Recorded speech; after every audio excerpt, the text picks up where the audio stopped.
Hi, I want to talk to you about two kinds of power today.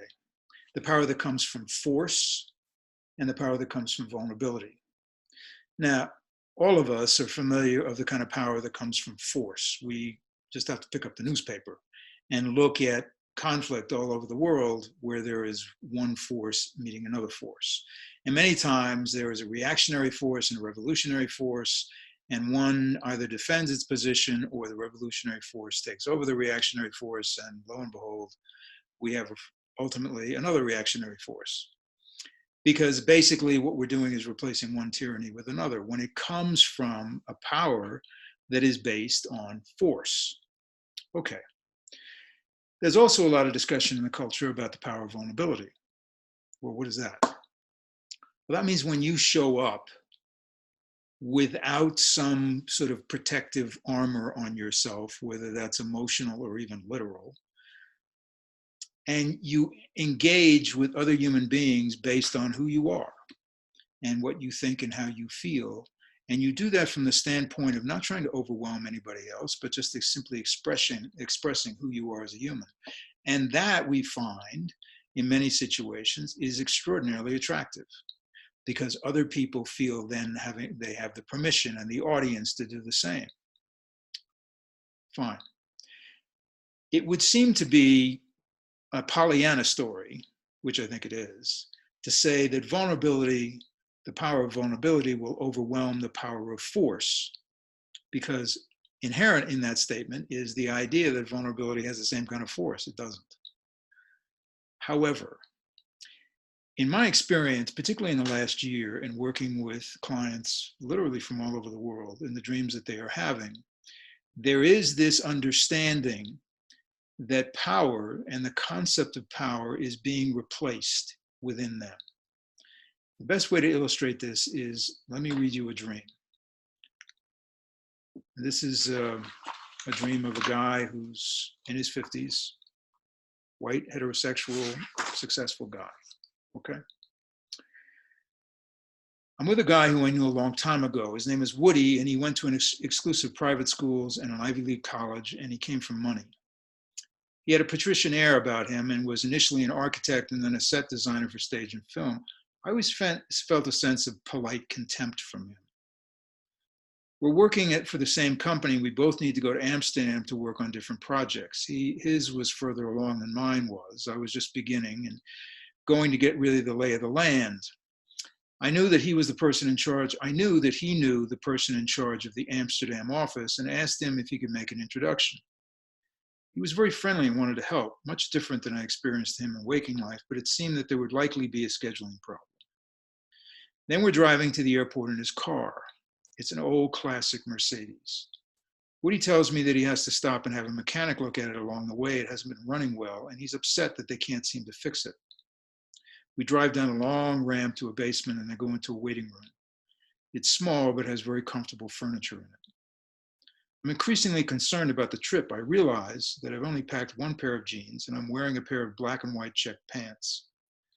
I talked to Woody about this and expect to get some guidance from him, but the more I talk to him, the more I get the sense that he's looking for guidance from me. It surprises me. And somewhere during the conversation, I realize that the pants that I have on are chef's pants. Okay, well, there's a lot to unpack in that dream. You know, his associations to Amsterdam and Mercedes cars and the patrician air that this guy has, a guy that he really didn't know very well, it was just an acquaintance. But what's going on here? If we look at the end of the dream, where he realizes that he's looking for acceptance or advice from what he perceives to be someone who has power, and discovers that they don't, that in fact, the emblem or the idea of the Mercedes as being a powerful classic car turns out to be something that doesn't really work very well.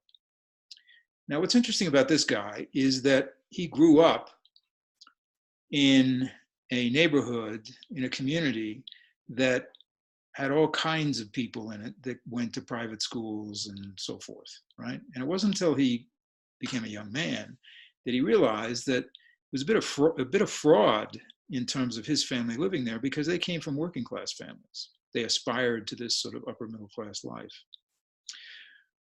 So the bottom line of this dream is that this guy is beginning to understand that he's looking in the wrong place for advice about how to move forward. He's looking to a power dynamic that doesn't work for him, certainly anymore, and potentially doesn't work anywhere very much anymore.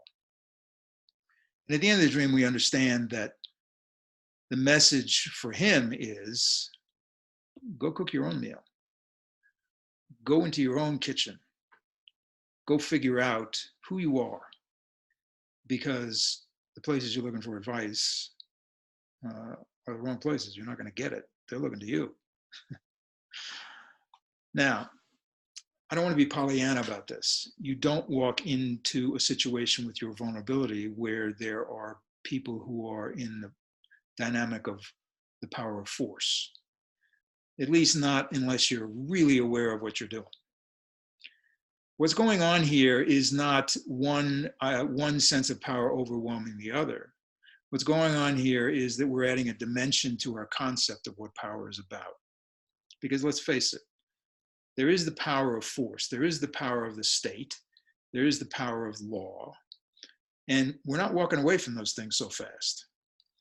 But in order to put them in a context that makes sense for human beings, we are going to have to all step up and enter into the power of vulnerability to create a container for the power of force, rather than the other way around, which is the way a lot of us experience the world today, which is that the real container is force. It's not true. Force is two-dimensional. It's actually very brittle. It's actually ultimately not very powerful. So what do we do with this? Well, I want to leave you with one piece of information and another idea. So what's interesting is the next dream this guy had was he was in a situation where everybody was picking the theme song for their life. And you could have whatever music you wanted. And as I say that to you, I get a little concerned because there's all kinds of people out there saying, whatever you want, just think about it and it'll happen. Well, we know that's not true either, but your intention is important, because when you're in that kind of situation, whatever you want will happen. That's your ego functioning. And really what this is about is entering into the essence of who you are. And your dreams are always going to push you in that direction. Now, we could look at this dream and go into every aspect of it and try and understand the message of it. But my advice to this client and my advice to you is, when you have a dream, don't interpret it. Don't try to understand every nuance of it and what it means to you. Just keep it alive in you. Just walk into it, walk back into it at various times during your day.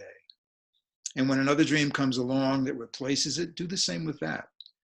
We have this compulsion, particularly in dream work, to understand, to interpret, to figure it out, to make sense of it, all right?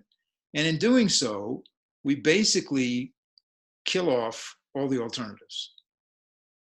So as uncomfortable as it may be, and sort of as counterintuitive as it may be, if you're working with dreams, you should know what they are about. That's why you work with them. I would suggest not. What I would suggest to you is let them live. Let them live in you. They are a part of who you are.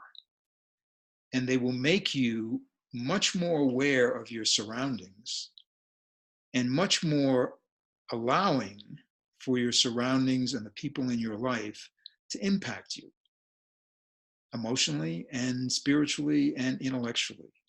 And that is the power of vulnerability. That's what it's about.